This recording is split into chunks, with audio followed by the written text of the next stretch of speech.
Dror a fait référence dans ses propos, et à juste titre, au fantasme. Il a parlé de fantasme, effectivement, de dirigeants islamistes, mais également palestiniens, qui accusent Israël, pas seulement de vouloir changer le statu quo sur le mont du Temple, mais de vouloir porter atteinte à la mosquée d'Al-Aqsa.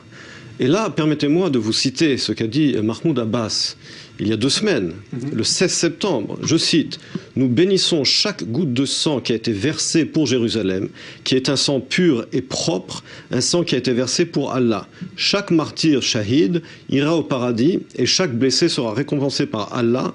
La mosquée d'Al-Aqsa est la nôtre et les Juifs n'ont aucun droit de la défier, de la profaner, avec leurs pieds sales. Nous ferons tout ce qui est en notre pouvoir pour protéger Jérusalem. » Il a tenu ses propos il y a 2 semaines. Et le jeune arabe de 19 ans, Mouhanad Halabi, qui a tué 2 citoyens israéliens dans la vieille ville de Jérusalem samedi soir, avant de commettre son crime, a posté sur sa page Facebook la chose suivante: « Je suis venu protéger la mosquée Al-Aqsa de la souillure des Juifs, et après avoir été tué par les forces de sécurité, un bébé palestinien a été nommé après lui, il a été célébré dans la rue palestinienne. » Il y a là une incitation très claire, qui n'est pas nouvelle, et qui ne fait que répéter, encore une fois, les accusations vis-à-vis des Juifs sur la souillure d'Al-Aqsa. C'est exactement ce qui s'était passé il y a 86 ans, en 1929, lorsque 133 Juifs ont été tués par des Arabes à Jérusalem, à Hébron, à Safed, parce que le dirigeant palestinien de l'époque, Hadj Amin al-Husseini, avait de la même manière accusé les Juifs de vouloir conquérir la mosquée d'Al-Aqsa, chose que fait aujourd'hui Mahmoud Abbas, qui ne peut pas se laver les mains de ce qui se passe. Moi, je crois que là, c'est très bien de poser la question historique, parce que je voudrais en parler justement de ce aspect historique. Oui, d'abord, tout de suite dire, je pense effectivement que la peur des Arabes, des musulmans, que Israël veut reconstruire le temple est un fantasme. Je suis d'accord là-dessus. Il n'y a pas de projet. Est-ce qu'il est entretenu ou pas par l'autorité palestinienne? Non, mais je pense qu'il est entretenu par des ministres israéliens. Je pense que ce jeune homme, je suis pas sûr que ce soit un partisan de Mahmoud Abbas. On sait très bien, au contraire, que la popularité de Mahmoud Abbas est en chute libre en Cisjordanie.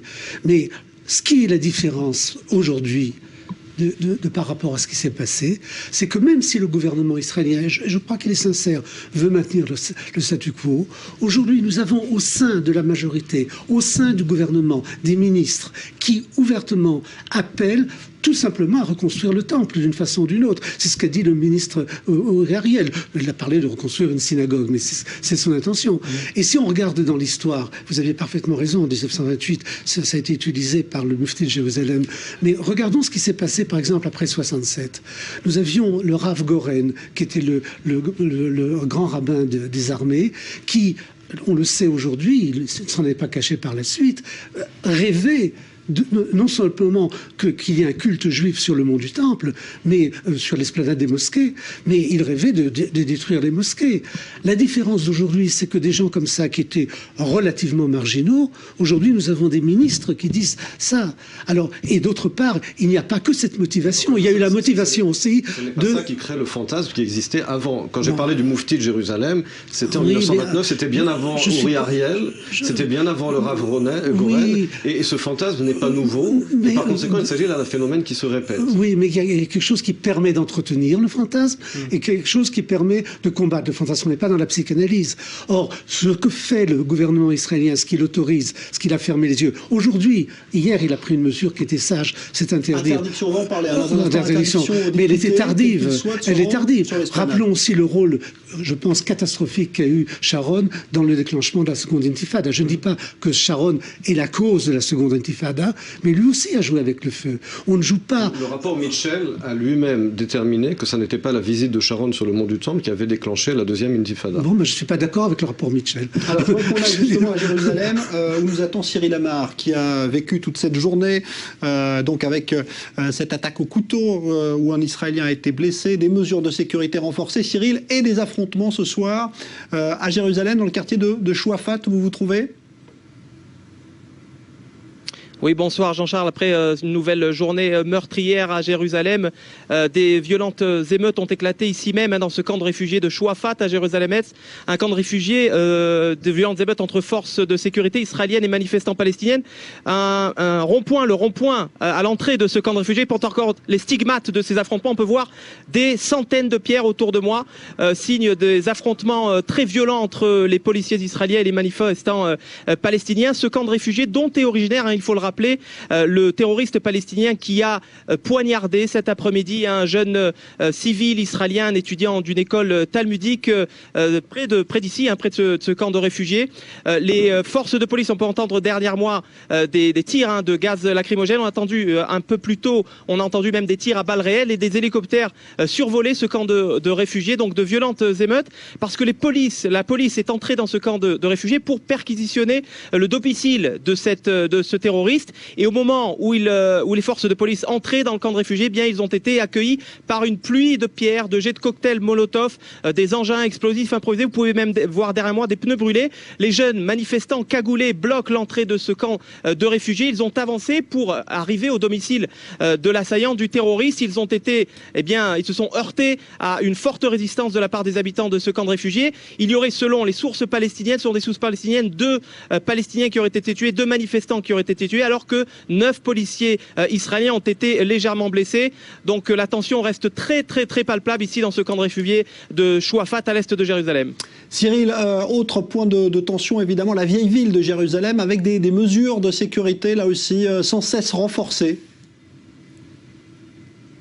Oui, avant de nous rendre ici à Chouafat, nous étions à la porte de Damas, dans la vieille ville de Jérusalem. On a pu constater effectivement un dispositif de sécurité nettement renforcé. Selon la police, des portiques de détection de métaux vont être installés à l'entrée de la vieille ville pour tenter d'endiguer, de déjouer de nouvelles tentatives d'attaque au couteau à l'intérieur de la vieille ville. Alors il y a beaucoup de tensions, signe de crispation. Le maire de Jérusalem, Nir Barkat, a même appelé ce matin les habitants de Jérusalem, en tout cas ceux qui détiennent un port d'armes à feu, un permis d'armes à feu, de porter leur arme à tout instant pour éventuellement déjouer ou tenter de neutraliser les terroristes palestiniens qui s'en prennent aux civils israéliens dans cette ville. Car il faut le rappeler, Jean-Charles, depuis un an maintenant, ce sont souvent des civils armés, non pas la police, qui neutralisent, ou qui abattent même ces terroristes palestiniens qui attaquent au couteau, donc au cœur même de Jérusalem.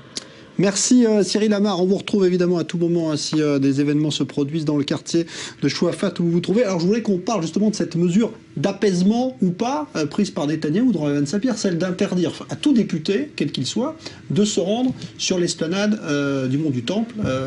Et ça a été mal reçu, notamment par les députés arabes. Ça a été mal reçu dans un premier temps par les députés de la droite de la coalition que dirige Benyamin Netanyahou.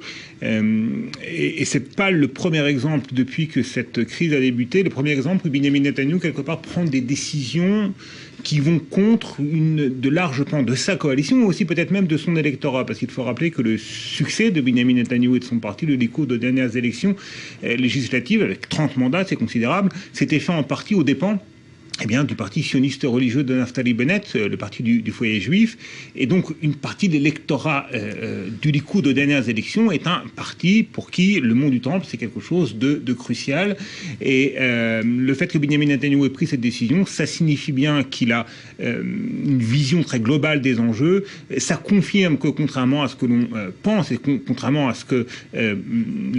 contrairement à la manière dont Benyamin Netanyahou est souvent présenté dans les médias étrangers, c'est un leader politique très prudent lorsqu'il s'agit de gérer des situations de crise sécuritaire, et ça a été le cas notamment l'an dernier dans la bande de Gaza. Mais un point, ce qui est important, c'est que tout à l'heure on parlait du fantasme véhiculé par certains groupes islamistes concernant les soi-disant visées israéliennes sur le Mont du Temple ou l'esplanade des mosquées. Ce qui a tout de même changé et ce qui alimente en quelque sorte ce fantasme, c'est que cette esplanade, le Mont du Temple, a pris une importance bien plus grande qu'auparavant dans l'éthos national ou nationaliste d'une partie de la droite israélienne, y compris laïque. Juste une anecdote, il y a quelques semaines, une délégation de la jeune garde du Likoud. Le Likoud, le parti au pouvoir, c'est pas un parti religieux, c'est un parti dans lequel vous trouvez des gens pratiquants et des gens qui ne le sont pas. Eh bien, une délégation des jeunes du Likoud s'est rendue sur le mont du Temple, d'ailleurs contrairement à l'avis de Benjamin Netanyahou et de ses conseillers. Donc c'est la preuve que le mont du Temple, encore une fois, a pris une importance bien plus grande, si vous voulez, dans la panoplie idéologique de la droite israélienne. C'était pas le cas il y a encore quelques années. Alors, une explication, Emmanuel Navon, à cette importance aujourd'hui, cette focalisation qu'il y a autour de cette esplanade? Il faut comprendre qu'il y a un désaccord entre les autorités religieuses juives sur l'interdit ou pas d'accéder au mont du Temple. Pendant de nombreuses années, les rabbins ultra-orthodoxes interdisaient à tout juif de monter sur le mont du Temple par peur de profaner ce qui était le Saint des Saints lorsque le Temple existait. Il y a d'autres rabbins, en général les rabbins religieux sionistes, qui eux permettent d'accéder au mont du Temple dans certaines conditions, uniquement sur certaines parties du mont du Temple.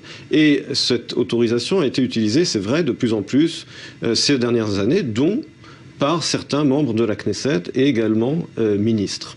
Mais encore une fois, n'oublions pas une chose, lorsque l'on parle de statu quo, c'est vrai que depuis juin 1967, depuis que Moshe Dayan s'était mis d'accord avec le Waqf pour permettre à tout le monde d'accéder au mont du Temple, mais uniquement aux musulmans d'y prier, c'est toujours le cas aujourd'hui. Ce statu quo est toujours le même. Contrairement à ce que dit Mahmoud Abbas, il n'y a pas de changement de statu quo. Qu'il y ait plus de juifs qui demandent à accéder au mont du Temple, c'est un fait, mais il n'y a pas de changement du statu quo. Maintenant, autre chose. Je vous rappelle également, lorsque l'on parle de provocation ou de changer le statu quo, on a parlé tout à l'heure, ou j'ai parlé tout à l'heure, de ce qui s'était passé en 1929. Eh bien, à l'époque, on accusait les juifs de provocation et de changer le statu quo en mettant des chaises et des tables au mur des lamentations et en sonnant le chauffard pour les fêtes du Nouvel An juif et de Yom Kippour. À l'époque également, le moufti de Jérusalem disait c'est une provocation, c'est un changement du statu quo. Donc là aussi, ce genre d'argument n'est pas nouveau. Est-ce que je peux rebondir? Bien sûr. Justement, j'ai un peu travaillé l'histoire. 29, c'est un phénomène intéressant, parce qu'à un moment aussi, il y avait des manifestations du Bétard, déjà à l'époque, et qui étaient des manifestations très nationalistes, disons, devant le mur occidental. Mais il faut se rappeler que le mouvement sioniste a toujours daigné avoir la moindre ambition sur l'esplanade des mosquées. Et ce déni... Qui l'a dénié? Je veux dire, à l'époque, en réponse à une commission britannique d'enquête, les responsables sionistes disent nous n'avons aucune ambition. Je veux dire, notre ambition se tient uniquement, notre volonté se tient sur le droit de prier sur le mur, mais pas l'esplanade elle-même. Et ça change aujourd'hui. Alors je veux pas justifier un criminel comme le mufti, mais ce que disait le mufti à l'époque, voyez, au fond, les juifs disent qu'ils veulent prier uniquement sur le mur, mais en fait, ils visent l'esplanade, eh bien, je trouve, il y a pas mal de gens qui commencent à y croire. Et ils ont des raisons. Mais il n'y a pas que ça, il y a quand même autre chose aussi qu'il faut mettre, je veux dire, c'est que la population palestinienne a été frappée d'une chose, c'est l'impuissance du gouvernement israélien face à des extrémistes juifs. Je veux dire, il y a eu des discours magnifiques après l'horrible attentat contre la famille d'Awabché. Où sont les arrestations? Il y a le groupe terroriste qui a assassiné le couple de juifs il y a 4-5 jours, a été arrêté 2 jours après. Nous avons le ministre de la Défense. Je veux dire, il y a 2 poids et 2 mesures dans les enquêtes. C'est évident. Je veux dire, c'est évident. Là où il y a 2 poids et 2 mesures, c'est pas un incitateur. là où il y a 2 poids et 2 mesures, c'est dans les réactions. Parce que la société israélienne dans sa totalité, les dirigeants israéliens dans leur totalité ont condamné dans les termes les plus fermes l'attentat de Habché. En revanche, les derniers meurtres ont été glorifiés par les dirigeants palestiniens, et je veux simplement vous citer... Pas tout à fait. Tout à fait, je vais vous citer tout de suite. Ils n'ont pas été condamnés.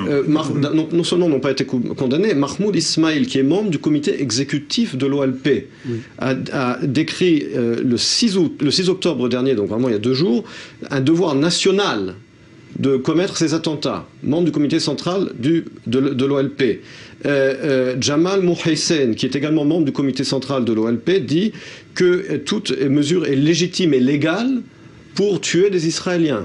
Également, pas également, 7 octobre 2015 sur la télévision palestinienne. Ce sont des membres du parti de Mahmoud Abbas. Mais qu'est-ce qu'a dit Mahmoud Abbas? Mahmoud Abbas, comme je l'ai dit, a dit que ce sang qui est versé est pur et propre, que les Juifs souillent le mont du Temple avec leurs pieds sales. Pourquoi vous ne dites pas qu'il a dit aussi qu'il était contre, en général, ce genre de choses? Parce que c'est un hypocrite. Ah, mais parce que c'est un hypocrite. Moi, je dis que c'est hypocrite de choisir les citations. Je pense qu'on peut établir... Non, vous partez une partie de ce qu'il dit. Non, je dis qu'il en appelle aux Palestiniens en arabe, parce que vous citez les déclarations en anglais ou en français. Moi, je cite celles en arabe, qui sont destinées à la population palestinienne. C'est vrai que lorsqu'il parle aux médias occidentaux, il ment. Lorsqu'il parle en arabe, il dit la vérité. Il faut lire toutes les citations. Je pense qu'il faut établir une distinction entre les déclarations de Mahmoud Abbas avant la vague de violence actuelle et les déclarations de Mahmoud Abbas depuis que cette vague de violence est déclenchée.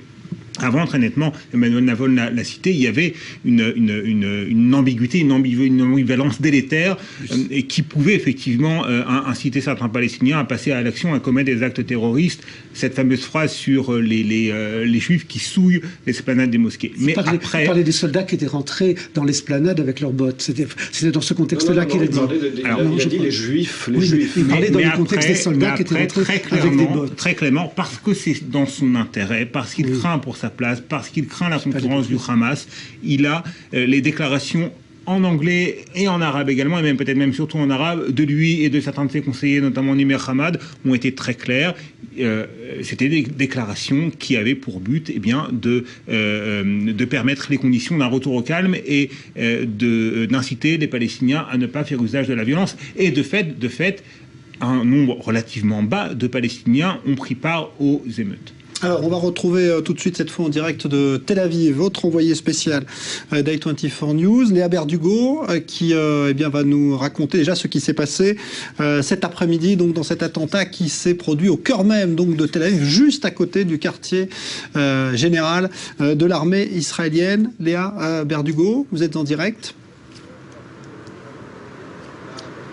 Exactement. La journée a été marquée par une série d'attaques. Parmi les dernières, celle qui s'est déroulée ici, à Tel Aviv, là où nous nous trouvons à côté du quartier général donc de l'armée israélienne. 4 personnes ont été blessées légèrement. Toutes sont sorties de l'hôpital actuellement. Alors l'assaillant était muni d'un couteau et d'un tournevis. Alors qu'il tentait de s'échapper, il a été rattrapé par le tir d'un soldat. Il est mort sur le coup. L'attaquant est originaire de Jérusalem-Est et il avait 19 ans. Autre attaque, celle qui s'est déroulée à Afoula, dans le nord d'Israël. 2 soldats ont été visés. L'un d'entre eux a été touché à la poitrine. Il est actuellement dans un état modéré. L'auteur de l'attaque a été blessé et arrêté. Alors Léa, évidemment, cela a suscité beaucoup d'émotions, d'agitation, parce que cela se passe à Tel Aviv, évidemment, au cœur d'Israël. Exactement. Alors la présence policière est toujours renforcée au sein de la capitale économique du pays. Et puis cette attaque a suscité, vous l'avez dit, beaucoup d'émotions et même un choc, parce que c'est la première fois qu'une telle attaque se déroule au sein de la capitale économique du pays depuis le début de ce regain de violence. Les attaques étaient plutôt cantonnées sur Jérusalem et en Cisjordanie pour l'instant. Alors face à cette vague d'émotions, les réactions des hommes politiques diffèrent. Nous avons pu parler à Yair Lapid, ancien ministre des Finances et actuel chef du parti centriste Yesh Atid. Lui ne veut pas parler de politique. Il dit que les critiques seront à faire dans le futur, mais que leur est au recueillement et à l'unité et non à la polémique. Cependant, certains ont déjà leur petite idée de la réponse à apporter. Le vice-ministre de la Défense était présent ici et selon lui, tous les Israéliens qui détiennent un permis doivent porter une arme sur eux, car c'est la seule solution, dit-il. Je l'ai déjà dit et je le redis, tous ceux qui ont une arme en règle avec un permis se doivent de sortir avec et de l'utiliser de manière responsable. Alors oui, bien sûr, avec la situation sécuritaire de ces derniers jours, avec des attentats un peu partout, un citoyen armé peut éventuellement empêcher un attentat. Voilà donc pour ce qui s'est passé à Tel Aviv. Merci à Léa Berdugo qu'on va retrouver dans un instant. Je voudrais qu'on revienne également sur cette semaine d'événements qui se sont enchaînés les uns uns les autres, des attaques, des émeutes, des déclarations politiques également. Retour sur cette semaine de violence, cet embrasement. Est-il justement possible d'identifier un élément déclencheur? Maxime Pérez.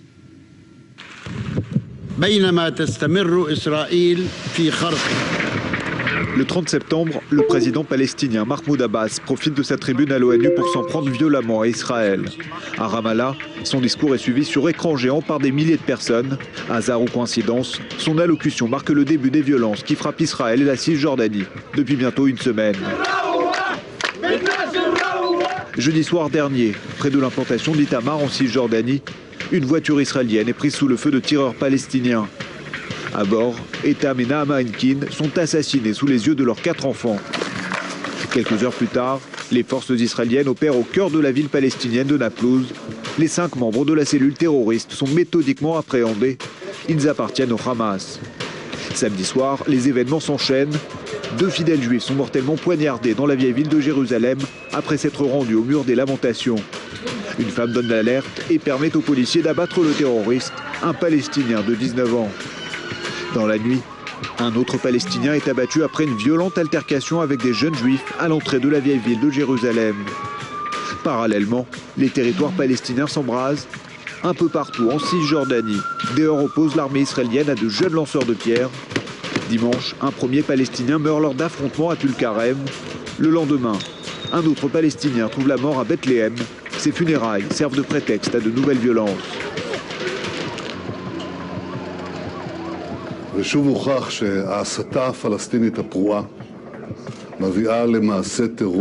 Pour juguler l'escalade, Benyamin Netanyahou ordonne une série de mesures sécuritaires fortes.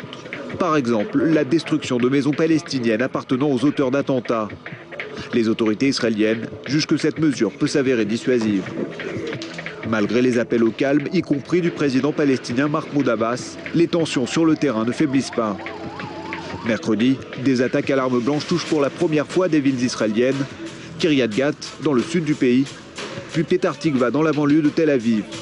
Tel Aviv qui a été touché ce jeudi par une première attaque au couteau. En une semaine, les violences ont fait 4 morts et une dizaine de blessés côté israélien. 3 Palestiniens ont été tués et plusieurs centaines d'autres blessés dans les heurts qui se sont déroulés à Jérusalem-Est et en Cisjordanie. Voilà donc pour ce résumé effectivement assez édifiant sur ce climat. D'un instant à l'autre, l'intervention en direct de Benyamin Netanyahou à propos de cette situation sécuritaire. Marius Chatner, comment on va sortir de ce qui est en train de se passer? Est-ce que ça va s'arrêter tout seul? D'abord, personne n'est prophète. À mon avis, la violence peut augmenter, elle peut baisser, elle va revenir. Je crois que le débat de fond est le suivant. Est-ce qu'il s'agit du résultat d'une incitation à la violence, soit de Mahmoud Abbas, soit du groupe islamique, comme vous le pensez? Moi, je pense, même si cette incitation existe, je pense que c'est fondamentalement le résultat d'une occupation qui s'éternise quand un peuple n'a aucune autre voix, une voix, aucune lumière. Voilà. Emmanuel Naval. Bien entendu, je suis également pour résoudre ce conflit. Mais comme vous le savez, ce conflit n'est pas la cause de cette violence, puisque cette violence, je parlais tout à l'heure des crimes de 1929, existait bien avant la création même de l'État d'Israël. Et je vous cite encore une fois ce qu'ont écrit. Je vous rappelle que les meurtriers de la famille Henkin sont des militants du Hamas. Leur revendication n'est pas politique. Ils ne luttent pas pour l'établissement d'un État arabe supplémentaire aux côtés d'Israël, comme lisait la charte du Hamas. Leur motivation est religieuse. Par conséquent, même s'il y avait une solution politique à laquelle on essaie d'arriver sans succès depuis 22 ans. Alors ensuite, on peut débattre des causes de l'échec. Mais ce n'est pas qu'il n'y a pas eu des tentatives. Les militants, les terroristes du Hamas, eux, ne veulent pas de cette solution politique. Le jeune arabe palestinien de 19 ans qui a tué les 2 citoyens israéliens à Jérusalem samedi soir a écrit sur sa page Facebook qu'il était là pour lutter pour le prophète à Al-Aqsa. Ce n'est pas une revendication politique, c'est une revendication religieuse. Par conséquent, bien entendu qu'il est souhaitable de résoudre ce conflit. Pourquoi est-ce qu'on n'arrive pas à le résoudre? Eh bien, depuis 22 ans, à chaque fois qu'Israël a mis des propositions sérieuses sur la table, le leadership palestinien les a rejetées à cause de son insistance sur ce qu'il appelle le droit au retour, ce qui est incompatible, bien entendu, avec une solution des 2 États. Et par conséquent, ne nous trompons pas, cette incitation à la haine est religieuse, elle n'est pas liée au conflit, ce qui ne signifie pas qu'il ne faille pas essayer de le résoudre, mais ne nous trompons pas sur les motivations profondément religieuses et qui ne sont pas politiques de ces derniers attentats. Je suis stupéfait d'entendre des gens dénoncer les motivations religieuses lorsqu'on voit du côté israélien le poids de ces motivations religieuses. Ce qui est très grave, c'est qu'il y a une imbrication. Oui, mais il y a une imbrication entre le nationalisme et la religion, et je pense que c'est une imbrication qui est mortelle dans les deux camps. Donc elle touche les deux côtés? Les deux côtés, d'une façon différente. Il y a un camp qui est occupant, il y a un camp qui est occupé, il y a une situation qui n'est pas la même dans les deux camps. Mais il y a cette imbrication, ce mélange. À partir du moment où vous combattez pour Dieu, pour El-Aqsa ou pour Eretz Israël, parce que c'est la terre d'Israël qu'on nous a donnée par la Bible, vous êtes dans une situation comme on dit dans les jeux à somme nulle. Il ne peut pas y avoir de compromis, puisque c'est une bataille pour Dieu. N'oubliez pas, Marius Schaffner, que dans tout le Proche-Orient aujourd'hui, tous les États, les uns après les autres, implosent et sont remplacés par ces forces islamistes radicales. N'oubliez pas également ils sont pas remplacés, ils se battent avec. Regardez l'Irak, regardez la Syrie, regardez la Libye, regardez le Liban. C'est un islam radical qui émerge à la place de ces États artificiels qui implosent sous nos yeux. C'est ça la réalité du Proche-Orient aujourd'hui.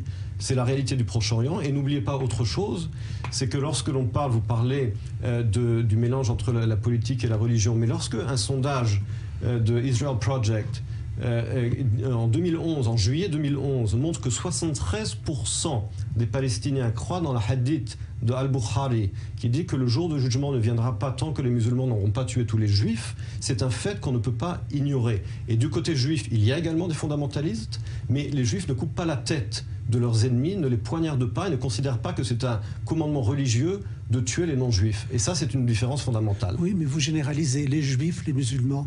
Je veux dire, Daesh, 73%. Oui, 73% d'un sondage. Bon, je veux dire, les juifs, les musulmans, des juifs, des musulmans. Alors, il y aura dans un instant l'intervention de Benjamin Netanyahou, qu'on vous fera vivre en direct. Merci en tout cas, Marius Schaffner, et merci Emmanuel Navon d'être venu.